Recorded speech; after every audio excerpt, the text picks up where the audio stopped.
छत्तीसगढ़िया मयारू भाई बहनी मल्ला छत्तीसगढ़िया क्रांति सेना के जोहार। सिलतरा चलाओ सिलतरा चलाओ सिलतरा चलाओ। बजरंग पावर फैक्ट्री टंडवा में छत्तीसगढ़िया मजदूर भाई मन के होय हत्या के विरोध में छत्तीसगढ़िया क्रांति सेना जबर गुहार महाधरना करत है।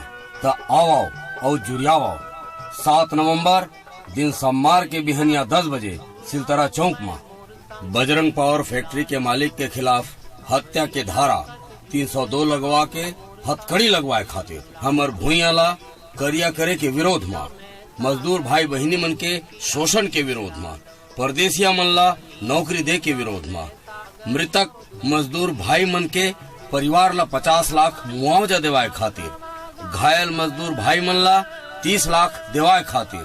तो आओ सकलाओ और कराओ जबर गुहार। छत्तीसगढ़िया मयारू भाई बहनी मल्ला छत्तीसगढ़िया क्रांति सेना के जोहार। सिलतरा चलाओ सिलतरा चलाओ सिलतरा चलाओ। बजरंग पावर फैक्ट्री टंडवा में छत्तीसगढ़िया मजदूर भाई मन के होय हत्या के विरोध में